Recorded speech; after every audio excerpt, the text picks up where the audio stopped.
Assalamualaikum warahmatullahi wabarakatuh. Jumpa lagi dengan saya dalam seri kajian sejarah peradaban Islam. Kali ini kita akan bahas sejarah kekhalifahan Bani Abbasiyah. Sobat semuanya, seperti apa sejarah kekhalifahan Bani Abbasiyah? Mari kita simak sama-sama di dalam slide ini. Kita akan bahas peradaban Islam pada masa Bani Abbasiyah. Dan kita akan kaji dalam 3 aspek nanti, bagaimana fase pertumbuhan dan perkembangannya, kemudian masa kejayaan Bani Abbasiyah, dan terakhir adalah fase kemundurannya. Sobat-sobat sekalian yang berbahagia, berbicara tentang peradaban Islam pada masa Bani Abbasiyah, mari kita awali dari kajian tentang Islam dan peradaban. Bagaimana seorang orientalis yang bernama H.R. Gibb menyampaikan bahwa Islam sesungguhnya lebih dari sekedar sebuah agama. Ia adalah suatu peradaban yang sempurna. Di peradaban Islam dapat ditelusuri dari sejarah kehidupan Rasulullah, kehidupan Khulafaur Rasyidin, Khalifah yang keempat, kemudian kekhalifahan Islam hingga kehidupan umat Islam pada perkembangan dewasa ini. Sehingga maju dan mundurnya peradaban Islam ini bergantung pada sejauh mana dinamika umat Islam itu sendiri. Dalam sejarah Islam tercatat bahwa salah satu dinamika umat Islam dicirikan oleh kehadiran kerajaan Islam, dan diantaranya adalah dinasti Abbasiyah. Seperti apa pembentukan ataupun berdirinya dinasti Abbasiyah ini? Bahwa dinasti Abbasiyah atau kekhalifahan masa Abbasiyah ini didukung oleh beberapa faktor. Jadi berdirinya kekhalifahan ini didukung oleh beberapa faktor. Yang pertama adalah sebagai akibat dari meningkatnya kecewaan kelompok Mawali terhadap Bani Umayyah. Di fase akhir Bani Umayyah itu muncul beberapa kelompok yang kecewa. Di antaranya adalah kelompok Mawali. Yang kemudian nanti ikut mendorong berdirinya kekhalifahan Abbasiyah ini. Yang kedua adalah adanya perpecahan di antara suku bangsa Arab. Jadi munculnya perpecahan di antara suku-suku bangsa yang ada di Arab. Yang ketiga adalah timbulnya kekecewaan masyarakat agamis. Jadi masyarakat yang religius, memiliki semangat keislaman yang kuat, itu memiliki kekecewaan di fase-fase akhir Bani Umayyah. Kemudian adanya dorongan atau keinginan dari masyarakat akan hadirnya sosok pemimpin yang karismatik. Inilah kemudian jadi faktor pendorong munculnya kekhalifahan dinasti Abbasiyah ini. Dan berdirinya dinasti Abbasiyah ini bermula pada tahun 132 Hijriah. Kemudian nanti sampai dengan 656 Hijriah. Kalau hitungan Masehi adalah tahun 750 sampai 1258 Masehi. Dan dinasti Abbasiyah ini lahir dari kekuatan kalangan Bani Hashim. Bani Hashim yang dipelopori oleh Al-Abbas Ibnu Abdul Muthalib. Ya, Al-Abbas Ibnu Abdul Muthalib ini muncul sebagai kekuatan baru pada pemerintahan Khalifah Hisham Ibnu Abdul Al-Malik. Jadi kekuatan dari kalangan Bani Hashim ini yang kemudian menghimpun beberapa kelompok. Jadi menghimpun beberapa kelompok yang ada di dalam masyarakat, dalam negara waktu itu. Yang pertama adalah kelompok Bani Alawiyah. Kelompok Bani Alawiyah ini dipimpin oleh Abu Salamah. Yang kemudian yang kedua adalah kelompok Bani Abbasiyah yang dipimpin oleh Ibrahim Al-Aiman. Yang ketiga adalah keturunan bangsa Persia yang dipimpin oleh Abu Muslim Al-Khurasani. Kemudian yang ada juga golongan Syiah. Jadi gerakan-gerakan yang muncul di kalangan kerajaan pada waktu itu yang kemudian mendorong bagi adanya satu peralihan kuasa. Kuasaan dari mana? Yaitu dari kekhalifahan Umayyah yang mulai pelan-pelan itu surut pamor kekuasaannya. Di tahun 132 Hijriah atau 750 Masehi, tumbanglah Daulah Umayyah.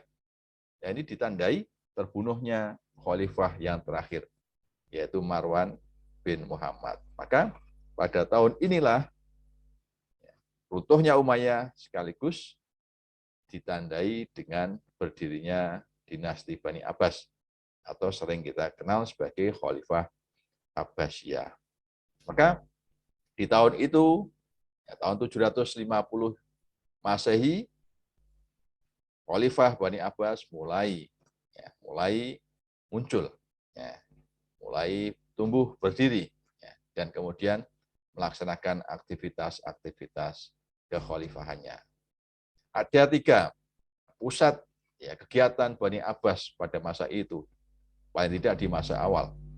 Yang pertama adalah ada di Humaimah, atau kalau di konteks saat ini ada di wilayah Suriah. Ada di wilayah Suriah yang sekarang mengalami konflik di Rusia, di Suriah. Nah, kawasan Humaimah ini atau Suriah sekarang itu pada masa Bani Abbas dipakai sebagai pusat perencanaan. Waktu itu sebagai tokoh yang memimpin gerakan untuk perencanaan masa-masa awal Bani Abbas adalah Muhammad bin Ali. Jadi sosok Muhammad bin Ali ini adalah peletak dasar pergerakan Bani Abbasiyah. Peletak dasar Bani Abbasiyah dalam memulai aktivitas dakwah dan perjuangannya.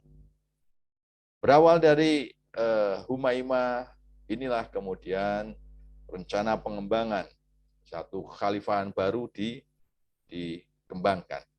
Sehingga kemudian semakin berkembang dan kemudian muncul pusat kegiatan yang lain, yaitu yang ada di Kufah atau di wilayah Irak saat ini. Di kota Kufah ini banyak penduduk yang menganut aliran Syiah yang di masa sebelumnya ketika Bani Umayyah masih berdiri, penganut aliran Syiah ini bermusuhan dengan Umayyah. Di kawasan Kufah atau Irak ini difungsikan sebagai daerah penghubung, oleh kekuasaan Bani Abbasiyah. Kemudian muncul pusat kegiatan yang ketiga, yaitu di kawasan Khurasan.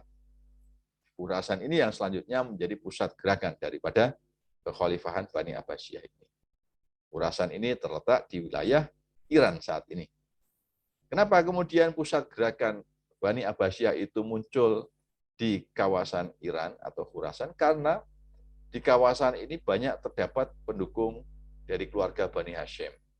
Dan keluarga Bani Hashim ini adalah keluarga dari Nabi Muhammad SAW. Sehingga Bani Abbasiyah memiliki basis legitimasi, sebagai keberlanjutan daripada keluarga dari Rasulullah Muhammad SAW. Maka pemerintahan dinasti Abbasiyah ini kemudian dinisbatkan atau dilekatkan namanya kepada sosok Al-Abbas. Dan Al-Abbas ini tidak lain adalah paman dari Rasulullah. Maka dinasti ini dibangun di tahun 132 Hijriah atau 750 Masehi oleh Abul Abbas Asy'afah sekaligus sebagai khalifah pertama. Dan dalam perkembangan lebih lanjut, kekhalifahan ini memiliki rentang masa kekhalifahan yang panjang, yaitu selama kurang lebih 5 abad, dari 750 Masehi sampai 1258 Masehi. Maka dalam rentang waktu yang demikian panjang 5 abad ini, sejarah Bani Abbasiyah bisa kita buat dalam 5 periode. Itu periode pertama sebagai ditandai oleh pengaruh dari Persia yang pertama, dan yang kedua atau periode kedua itu adalah ditandai oleh pengaruh Turki yang pertama, dan ada periode yang ketiga itu ditandai ketika masa kekuasaan dinasti Bani Buwaih dalam pemerintahan Khalifah Abbasiyah. Ya, atau sering disebut masa ini sebagai pengaruh Persia yang kedua. Dan periode yang keempat, nah pada periode ini masa kekuasaan Daulah Bani Seljuk dalam pemerintahan Bani Abbasiyah. Jadi di dalam Bani Abbasiyah itu muncul kekuasaan daripada Daulah Bani Seljuk dari Turki, sehingga yang sering disebut sebagai pengaruh Turki yang kedua. Dan yang terakhir, periode kelima ini adalah ketika Bani Abbasiyah itu bebas dari pengaruh dinasti lain. Kekuasaannya hanya efektif di sekitar kota Baghdad, dan kemudian ditandai oleh fase berakhirnya kekuasaan Bani Abbasiyah akibat invasi daripada bangsa Mongol. Sehingga teman-teman yang berbahagia, kita akan lihat fase demi fase daripada sejarah Bani Abbasiyah ini. Tadi di fase yang pertama itu ditandai oleh pengaruh Persia yang pertama. Jadi pada masa pengaruh Persia yang pertama ini, Bani Abbasiyah ya, di antara khalifah yang memimpin itu memiliki masa keemasan. Masa keemasan. Di para khalifah yang memimpin itu adalah tokoh-tokoh yang kuat, kemudian memiliki kekuasaan politik agama, dan kemudian mampu menghadirkan kemakmuran bagi masyarakatnya, sekaligus berhasil menyiapkan landasan bagi perkembangan ilmu, pengetahuan, filsafat, dan teknologi. Sehingga pada masa ini kita akan lihat masa pemerintahan Abu al-Abbas sebagai peletak dasar dari Daulah Abbasiyah. Kemudian juga ada Abu Ja'far al-Mansur sebagai pembina, dan pada masa inilah kemudian ibu kota negara Al-Hashimiyah dipindahkan ke Baghdad. Baghdad atau ibu kota Irak. Saat ini itu menjadi pusat daripada kegiatan Bani Abbasiyah di periode yang pertama. Dan di periode ini kita kenal dinasti Abbasiyah, muncul tokoh yang harum namanya, yang bernama Harun al-Rasyid. Harun al-Rasyid terkenal sebagai khalifah yang berjaya menghadirkan kemakmuran bagi rakyatnya. Sekaligus pada masa ini muncul Khalifah Al-Ma'mun, dan masa pengaruh Persia yang pertama ini dikenal sebagai zaman Renaissance Islam. Jadi pada masa ini ilmu pengetahuan Islam itu tumbuh dan berkembang semarak begitu, dan Daulah Abbasiyah menjadi pusat bagi perkembangan budaya dan ilmu pengetahuan. Dan selanjutnya nanti di masa Khalifah Al-Mu'tasim, Bani Abbasiyah memberi peluang kepada orang-orang Turki untuk masuk ke dalam pemerintahan. Kenapa? Nah, ini ada latar belakangnya, yaitu adanya persaingan antara golongan orang-orang Arab dan Persia pada masa Al-Ma'mun dan pada masa-masa sebelumnya. Dengan hadirnya Turki, nanti harapannya bisa memberikan satu balancing of power, kemudian memberikan backup bagi khalifah yang berkuasa. Tapi kemudian dalam perkembangan lebih lanjut nanti kita akan lihat di periode yang kedua. Periode yang kedua ini di tahun 847 sampai 945 kita kenal nanti mulai muncul titik-titik lemah, mulai muncul titik-titik lemah daripada pemerintahan Daulah Bani Abbasiyah. Misalnya sosok Khalifah Mutawakil. Ini menjadi pertanda daripada kekhalifahan yang lemah. Pada masa ini orang-orang Turki dapat merebut kekuasaan dengan cepat dan kemudian mereka mengangkat khalifah. Sehingga apa? Kekuasaan tidak lagi ada di Bani Abbasiyah, Bani Abbas, meskipun jabatan khalifah itu ada di Bani Abbasiyah. Tapi yang memegang kendali pemerintahan itu adalah dari kalangan bangsa-bangsa Turki. Nah, inilah pada masa ini tentara Turki kemudian menguasai kawasan di Baghdad, pusat kekuasaan daripada Bani Abbasiyah.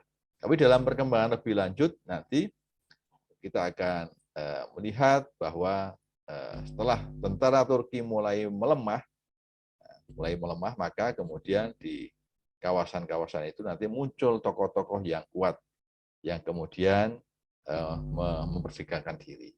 Sehingga di bawah Bani Abbasiyah nanti muncul dinasti-dinasti kecil. Nah, inilah yang kemudian menandai nanti fase-fase perpecahan atau munculnya disintegrasi dalam sejarah politik Islam.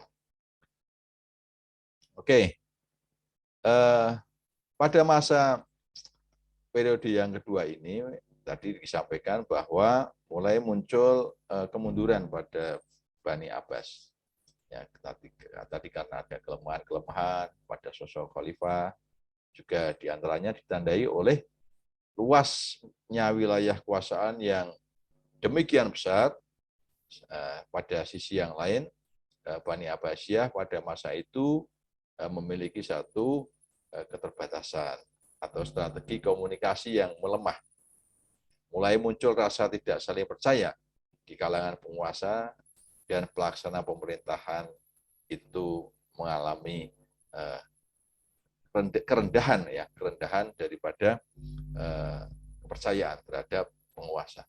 Yang kedua, ketergantungan yang tinggi kepada tentara profesional. Yang ketiga adalah kemudian berkaitan dengan kesulitan keuangan atau beban yang tinggi untuk pembiayaan negara. Sehingga ketika pamor khalifah merosot, maka kemudian berimplikasi pada menurunnya pendapatan negara pada sektor-sektor pajak daripada daerah-daerah bawahannya. Sehingga kemudian kita akan lihat nanti Turki Bani Abbasiyah memasuki periode yang ketiga di tahun 945 sampai 1055. Nah, pada masa ini Abbasiyah di bawah kekuasaan Bani Buaih. Bani Buaih ini kita akan lihat di bawahnya, maka kekuasaan nanti dibagi menjadi tiga. Dibagi menjadi tiga bersaudara. Jadi Ali untuk wilayah bagian selatan Persia, Hasan di bagian utara, kemudian Ahmad untuk wilayah Al-Ahwas dan Wasit serta wilayah Baghdad. Sehingga dengan demikian Baghdad pada periode ini sudah tidak lagi menjadi pusat pemerintahan Islam. Kenapa? Karena setelah pindah ke Syiraz ya, pada masa berkuasanya Ali bin Buaih. Ya. Meski demikian, pada masa ini dinasti Abbasiyah juga memunculkan para pemikir-pemikir besar di dalam sejarah peradaban Islam seperti Al-Farabi, Ibnu Sina, Al-Biruni, kemudian Ibnu Maskawai, termasuk juga ada kita kenal kelompok studi Ikhwan Asyafa. Nah, di bidang yang lain, di bidang ekonomi, pertanian, perdagangan juga kita lihat kemajuan tetap muncul dan pada masa Bani Buwai ini, ketika masih berkuasa di Baghdad, ya kita lihat beberapa kali kerusuhan aliran-aliran di dalam Islam antara Ahlus Sunnah dan Syiah itu juga mulai muncul. Kemudian kita akan lanjutkan pada periode keempat, 1055 sampai 1199. Nah, inilah Bani Abbasiyah ditandai dengan kekuasaan Bani Seljuk dari Turki. Kenapa Bani Seljuk ini cukup berpengaruh? Karena kehadiran Bani Seljuk ke Abbasiyah, ya, ke pusat pemerintah Abbasiyah itu juga atas undangan khalifah. Jadi khalifah mengundang Bani Seljuk ini untuk melumpuhkan kekuatan Bani Buwai di Baghdad. Ini jadi latar belakangnya kenapa kemudian Bani Seljuk ini datang ya dan muncul. Yang kedua, pada periode ini ilmu pengetahuan itu juga berkembang. Nizam al-Mulk, Perdana Menteri pada masa itu mendirikan Madrasah Nizamiyah, mendirikan Madrasah Hanafiyah di Baghdad. Dan khusus tadi cabang-cabang Madrasah Nizamiyah ini berdiri di hampir setiap kota di Irak dan di Khurasan. Di periode yang keempat ini, bagaimana tadi disampaikan bahwa pusat kekuasaan Bani Abbasiyah tidak lagi ada di Baghdad. Di wilayah kekuasaannya semakin terbagi, terbagi, terpecah-pecah ke dalam provinsi-provinsi dan dipimpin oleh seorang gubernur.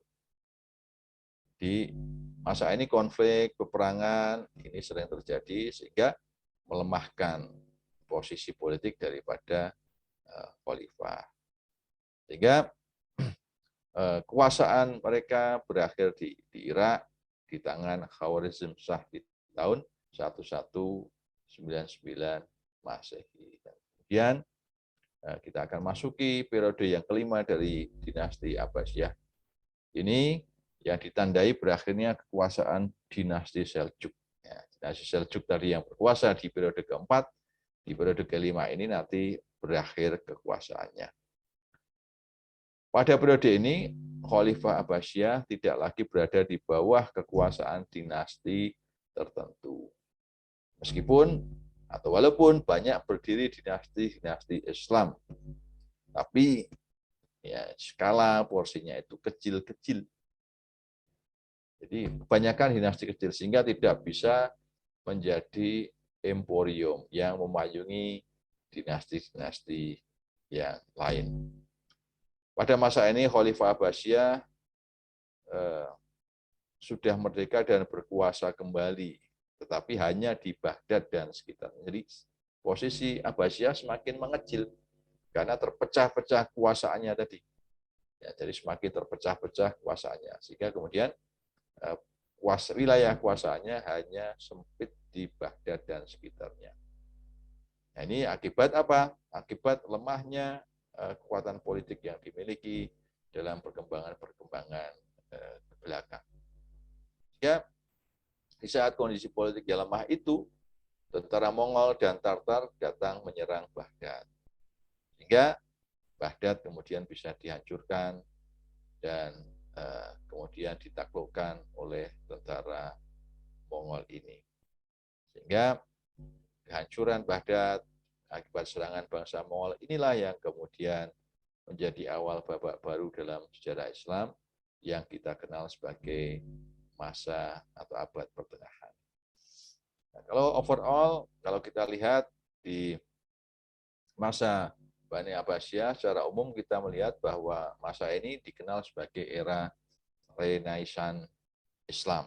Ya, jadi kemajuan Islam dalam berbagai segi. Di antaranya adalah di segi sosial budaya, seni bangunan, arsitektur, baik masjid, istana ataupun kota itu sangat mencolok terlihat.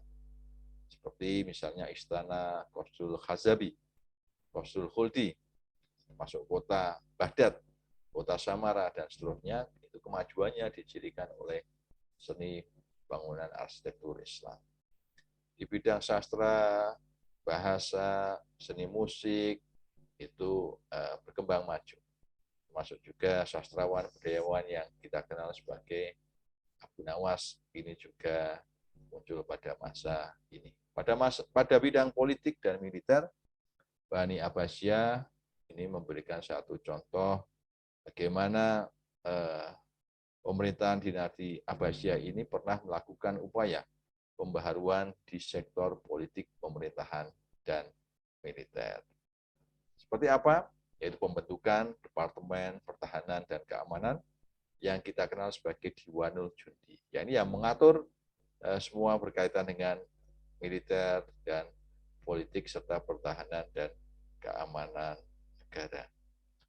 Kemudian di bidang ilmu pengetahuan teknologi, kita lihat munculnya sosok tokoh-tokoh ahli filsafat seperti Al-Kindi, Al-Farabi, kemudian ada Ibnu Sina, Al-Ghazali, Ibnu Rus, ini sangat masyhur namanya dalam khasanah ilmuwan Islam. Dan di bidang matematika ada Al-Khawarizm, di bidang kedokteran ada Ar-Razi, kemudian di astronomi ada Al-Fazari, Al-Batani, termasuk juga Abul Wata dan Al-Warqoni. Ini yang kemudian memang Bani Abbasiyah dikenal sebagai pencetak ilmuwan sekaligus ulama. Di dalam bidang ilmu pengetahuan umum, dalam bidang ilmu pengetahuan keagamaan, ini juga kita kenal warisan-warisan dari Bani Abbasiyah. Jadi ahli ilmu tafsir, kemudian ilmu hadis, kemudian ilmu kalam, tasawuf, fikih, ini lahir pada masa ini. Misalnya di dalam bidang hadis ada Imam Bukhari, Imam Muslim, ada Ibnu Majah, Abu Dawud, At-Tirmidzi, ini lahir pada periode ini. Dan dalam bidang fikih ya kita kenal tokoh 4 mazhab, ada Imam Abu Hanifah, Imam Malik, Imam Syafi'i, kemudian Imam Ahmad, ya, ini juga lahir berkembang ya, keilmuannya pada masa Bani Abbasiyah ini. Sehingga inilah diantara warisan-warisan penting Bani Abbasiyah bagi umat Islam. Nah, di akhirnya kita juga melihat bahwa kemunduran dinasti Abbasiyah ini bisa kita lihat bahwa berakhirnya kekuasaan dinasti Seljuk atas Baghdad atau Khalifah Abbasiyah ini menjadi awal dari periode kelima sekaligus awal bagi keruntuhan dinasti ini. Tadi sebagaimana disampaikan pada periode itu Khalifah Abbasiyah tidak lagi berada dalam kekuasaan dinasti tertentu. Jadi Khalifah Abbasiyah itu menjadi salah satu bagian dari dinasti kecil yang ada. Sehingga di saat kondisi tercerai-berai inilah kemudian tentara Mongol dan Tartar menyerang Baghdad dan kemudian hancurlah kota Baghdad dan hancur juga lah dinasti Abbasiyah yang ini kemudian menjadi awal babak baru dalam sejarah Islam, yaitu sejarah pertengahan. Nah inilah kita bisa belajar dari pelajaran di masa lalu bahwa persaingan antar bangsa, kemudian kemerosotan ekonomi, konflik, dan ancaman-ancaman dari luar inilah di antara sebab kemunduran dinasti Abbasiyah. Jadi kekurangsiapan untuk bersaing atau kekalahan dalam persaingan antar bangsa dalam periode-periode tertentu, kemudian ekonomi yang semakin merosot, dan ada konflik di dalam kehidupan beragama, termasuk ancaman dari bangsa luar, dari tentara salib dan juga bangsa Mongol. Ini yang menjadikan Bani Abbasiyah itu mundur dan akhirnya runtuh. Meski demikian, sebagai akhir daripada kajian kita ini, bahwa kita juga harus merefleksikan bagaimana dari kerajaan ataupun peradaban Islam di masa Bani Abbasiyah ini untuk kehidupan masa kini dan kedepannya. Jadi sejarah peradaban Islam tidak bisa lepas dari riwayat kemajuan Bani Abbasiyah selama kurun waktu yang panjang tadi. Kenapa demikian? Karena pada masa dinasti ini mampu membawa umat Islam ke dalam masa keemasan, yaitu apa? Renaissance Islam melalui pengembangan ilmu dan pengetahuan. Kemudian kita juga melihat bahwa kunci kemajuan yang dicapai pada masa ini diantaranya adalah karena sikap akomodasi dan terbukanya Islam terhadap unsur-unsur budaya dari luar, masuk juga tradisi dari bangsa-bangsa yang sudah maju, Persia, Romawi, India, dan lain sebagainya. Kemampuan dari Abbasiyah untuk mengadopsi, mengadaptasi, bahkan melakukan harmonisasi ataupun integrasi dari berbagai macam peradaban inilah yang kemudian menghadirkan satu apa yang disebut sebagai Renaissance Islam. Dalam bahasa sekarang adalah Islam kosmopolit. Inilah kemudian harmoni dari berbagai macam peradaban ini kemudian mampu disatukan dalam kerangka Islam dan menjadi satu peradaban Islam yang khas pada masa ini. Dan karenanya mari kita bisa ambil spirit kekuatan utama yang bisa kita ambil pada masa dinasti Abbasiyah ini adalah bahwa peradaban Islam di masa Bani Abbasiyah itu maju karena mampu merawat keberagaman, mampu merawat keragaman, sekaligus mendaya gunakannya. Sekian kajian kita berkaitan dengan sejarah Islam masa peradaban Bani Abbasiyah ini. Lebih lanjutnya, sobat sekalian bisa gabung dalam channel Instagram kami, ataupun bisa subscribe, like, dan share di channel YouTube Muhammad Sokeh. Mudah-mudahan kita bisa mendapatkan konten-konten yang berarti, bermakna, dan bermanfaat untuk pencerahan dan pencerdasan kita di masa kini dan masa yang akan datang. Sekian, saya akhiri, jumpa lagi di lain kesempatan. Assalamualaikum warahmatullahi wabarakatuh.